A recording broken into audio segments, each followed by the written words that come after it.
Você tem interesse em saber como a política influencia em diferentes áreas da sociedade? Então aqui é o lugar certo para você.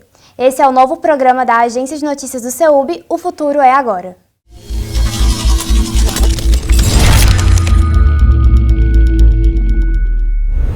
Eu sou Daniele Silva, a repórter da agência, e aqui nesse programa a gente vai falar sobre diferentes temas como política, economia, meio ambiente e muito mais. 2023 está logo aí.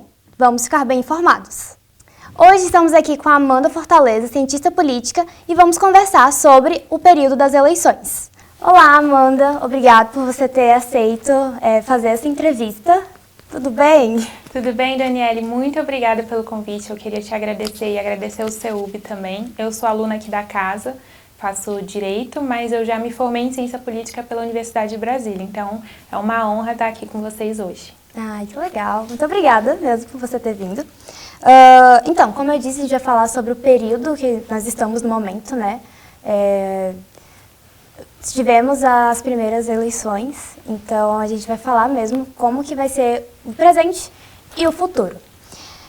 De que forma a nova composição da Câmara dos Deputados e do Senado Federal pode influenciar nas decisões do segundo turno? Bom, então, a gente teve ontem, né, a realização do primeiro turno e eu diria que foi o dia mais importante desse ano. E por que eu digo isso? A gente ainda vai ter o segundo turno, né, acontecendo no dia 30 de outubro, mas eu acredito que a eleição para deputado federal e para senador seja, eu vou ser ousada, mas eu vou dizer que eu acho que seja mais importante até de quem vai ser o presidente da República. E aí você me pergunta, mas por que isso? O cargo máximo do Poder Executivo não é o presidente? Por que as eleições de deputado e senador seriam mais importantes? Porque hoje em dia o Poder Legislativo está muito empoderado, ele se tornou protagonista para a definição das pautas políticas nacionais. Então, por exemplo, quando um presidente da República envia uma medida provisória para o Congresso Nacional, o Congresso Nacional que aprova ou rejeita aquela medida provisória. E além de poder ter esse poder de legislar, né, que o Poder Legislativo já tem como função típica, o orçamento da União, boa parte dele hoje em dia está na mão do Poder Legislativo. Então eu vejo que os deputados e os senadores eles vão ter uma função muito importante, eles já têm hoje em dia com essa nova dinâmica do orçamento, que a mídia inclusive chama de orçamento secreto, né, que são as emendas RP9. Mas a verdade é que eu acho que ano que vem, 2023, no início da nova legislatura, a gente vai ter uma concretização ainda maior desse protagonismo do Poder Legislativo, né, que inclui os deputados federais e os senadores. O que pode condicionar a vitória para o candidato Lula e o candidato Bolsonaro? Bom, eu acho que essa eleição está muito complicada, né, assim, pelo menos eu achei que foi bem surpreendente para várias pessoas o resultado das eleições.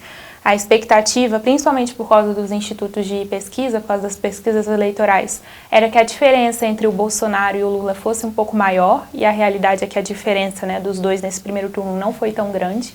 Então eu acho que nesse momento agora os dois lados terão que buscar alianças, cada um com estratégias diferentes, né, dentro do seu grupo específico, dentro da sua militância específica, mas eles vão ter que conquistar o voto do eleitor que ou votou em Simone Tebet, em Ciro Gomes, ou o eleitor que não votou, que o número de abstenção nesse primeiro turno foi muito alto.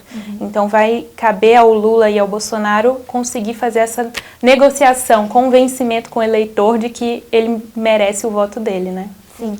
Você citou os institutos de pesquisas, então qual o papel dos institutos de pesquisas no momento atual? Bom, os institutos de pesquisa, as pesquisas eleitorais, elas são um retrato, é como se fosse uma foto daquele momento político. E na política tem uma frase, que eu não vou me lembrar quem que já me falou, mas como eu trabalho nesse meio, eu já falei muito e já escutei muitas pessoas dizendo essa frase, que é a seguinte: a política muda muito rápido.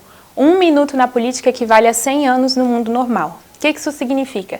Que o jogo muda de uma forma muito rápida e as pesquisas eleitorais, como elas são um retrato, uma foto daquele momento instantâneo, pode ser que daqui um dia aquela pesquisa já não seja mais correspondente à realidade.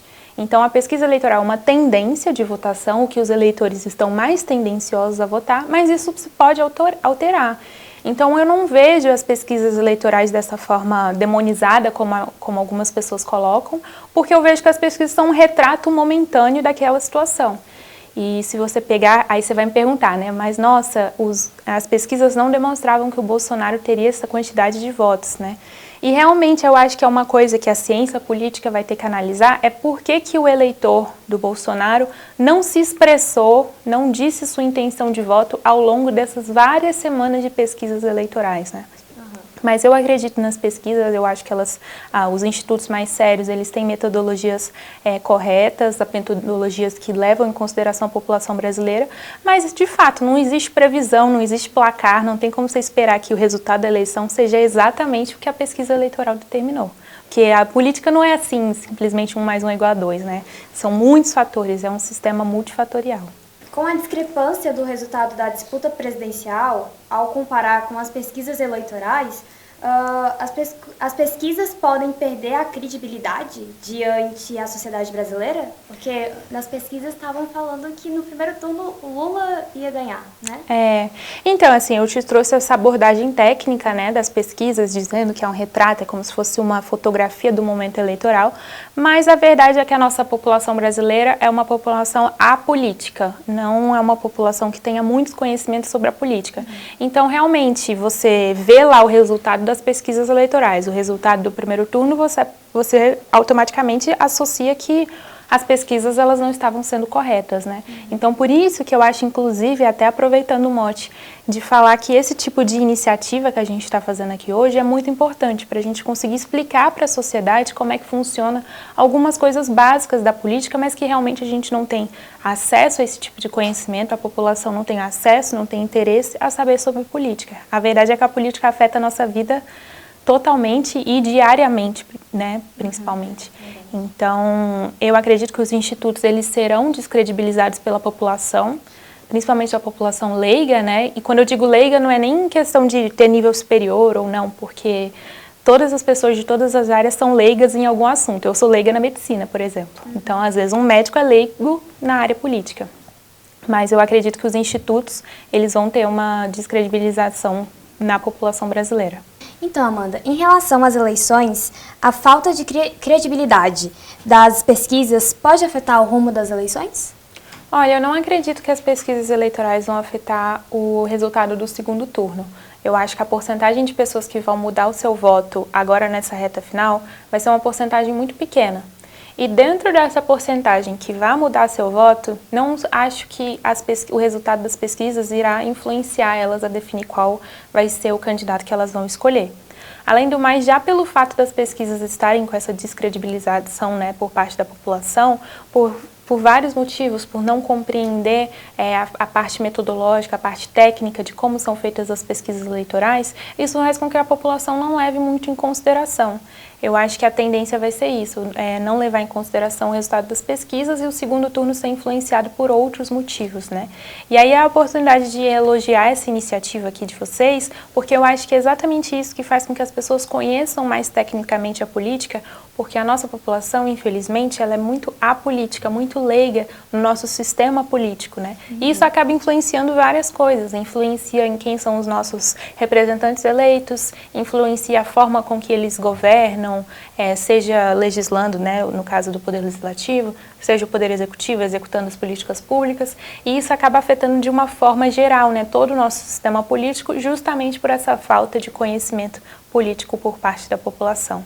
Então, eu acho que esse desconhecimento da população afeta, inclusive, a percepção sobre as pesquisas eleitorais, que estão descredibilizadas por causa dessa discrepância, né, dos dados com relação ao que se esperava do primeiro turno.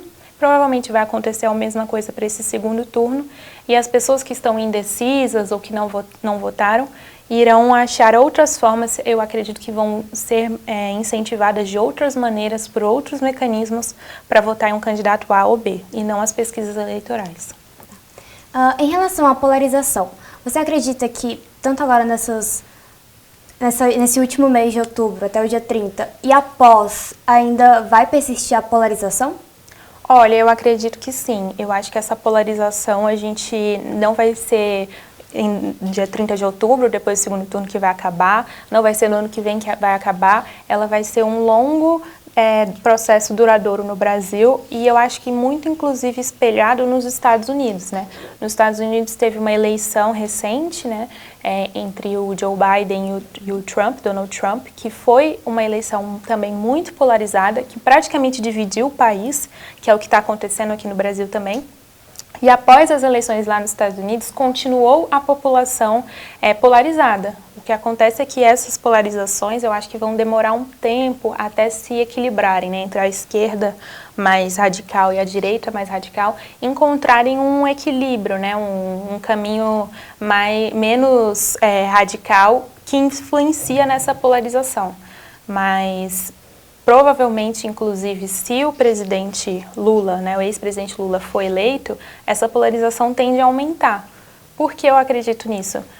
Porque o Congresso que foi eleito, que a gente pode observar agora, né, depois desse primeiro turno, é um Congresso majoritariamente conservador, né, de centro-direita. Uhum. Então, a governança do ex-presidente Lula vai definir muito a forma com que ele vai conseguir articular, negociar com os parlamentares, conseguir apresentar projetos de lei, medidas provisórias.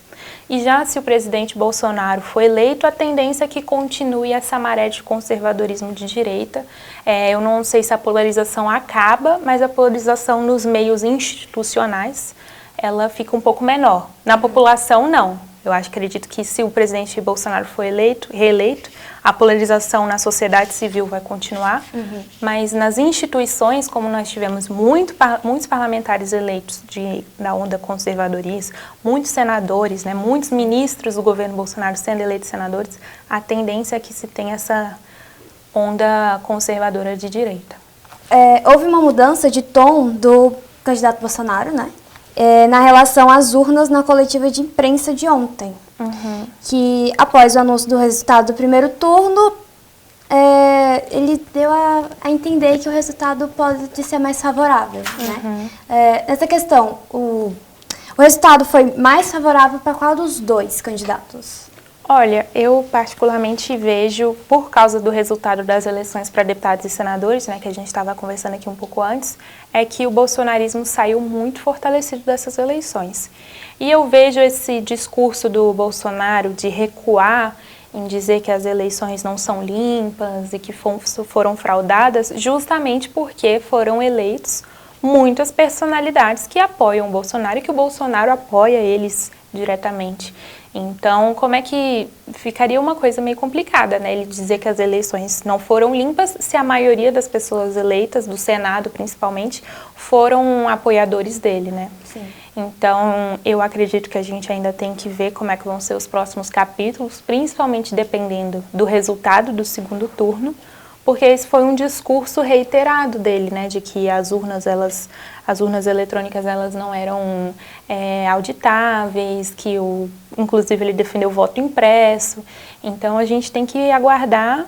Eu acho que esse primeiro momento ele disse que as eleições foram limpas porque o resultado foi mais favorável para ele, né, o bolsonarismo teve mais força, mas a gente tem que aguardar e ver como é que vai ser o posicionamento dele do segundo turno. Eu acho que vai depender do resultado. Com a decisão acirrada no segundo turno, a violência política, na sua opinião, pode ser intensificada? Olha, eu acho que a violência política, ela tem várias vertentes, né? Tem a violência institucional, tem a violência nas redes sociais, e isso é uma coisa que está acontecendo muito, eu vejo, pela polarização extrema. Os dois lados, de certa forma, estão resistentes, um com o que o outro fala, e isso acaba gerando um clima maior de tensão, isso repercute para a mídia, repercute para a sociedade civil, que foi o que a gente viu, esses casos muito tristes acontecendo no Rio de Janeiro. Eu não lembro outro caso que aconteceu, se foi em Minas Gerais, no DF. Então, assim, eu acredito que a responsabilidade dos candidatos, dos políticos, é não deixar isso acontecer. Eu acho que todos os candidatos, eles têm que se posicionar de uma forma muito firme para que a gente não tenha esses episódios acontecendo no Brasil. Porque a nossa democracia ela é muito recente. Nossa democracia tem um pouco mais de 30 anos. E a gente não pode deixar que já se chegue a esse ponto, porque ela vai ficando fragilizada de certa forma, né? O certo da democracia eu penso de uma forma, você pode pensar de outra, mas a gente convive e se respeita. E infelizmente não é isso que está acontecendo no Brasil. Tomara que com o segundo turno, independente do resultado, a gente consiga alterar essa dinâmica. Mas a responsabilidade é dos candidatos, é das pessoas que estão no poder. Nas eleições passadas, não se via tanta violência como tem visto nessas eleições. Mesmo você falou que acredita que após as eleições isso passe, né? Mas você não acha que teria grandes chances de continuar a persistir essa violência, assim como a polarização? Eu acho que assim, a ciência política, ela estuda com base em dados a política, né? Então, assim, tudo que a gente está conversando aqui é uma previsão, é uma tendência do que pode acontecer. Mas não necessariamente isso vai acontecer, porque como eu te falei anteriormente, a política ela é multifatorial.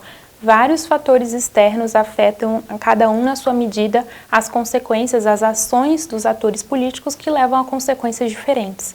Então não tem como a gente definir assim, com certeza após as eleições a violência vai aumentar. Porque se você parar para pensar, após as eleições inicia a Copa do Mundo. Então, assim, o brasileiro é muito movido à Copa do Mundo, assim, futebol, o país do futebol. Então, assim, talvez, pode ser que com a chegada da Copa do Mundo os ânimos se acalmem e as pessoas voltem a deixar a política de lado. Porque a verdade é que o brasileiro se importou muito com as eleições nesse ano. Porque antigamente não tinha essa mobilização tão grande para as eleições. Eu acredito que tem vários motivos para explicar esse aumento da mobilização, que é a polarização muito extrema, o uso das redes sociais, figuras públicas utilizando a política como forma de se expressar, como a Anitta, Neymar. Isso tudo faz com que jovens, principalmente, pessoas que não se interessavam por política antes, comecem a se interessar. Mas a gente não sabe se essas pessoas que agora começaram a se interessar por política, ou de uns 2 anos para cá, desde a pandemia, se após as eleições do segundo turno, se após Copa do Mundo, elas vão retomar esse interesse pela política. Eu espero que sim, porque eu acredito que cabe à população brasileira cobrar os seus representantes após que eleitos. É mais importante, inclusive, você fazer essa análise, você verificar o que o seu representante está fazendo após o pleito do que antes. Porque após o pleito você vai chegar e falar assim, essas foram as propostas, mas será que ele cumpriu essas propostas que eu acho corretas? Se não foram, na próxima eleição você não tem que votar novamente nessa pessoa. Então, a responsabilidade da população também é muito grande em escolher os representantes, né? A nossa Constituição fala que todo o poder emana do povo, por meio do exercício do voto, né? Então, é esse o momento agora que a gente viveu ontem e que a gente vai viver no dia 30 de outubro, é essencial. A população tem que fazer uma escolha consciente, né? A política do voto consciente, porque é isso que determina quais são os rumos do Brasil.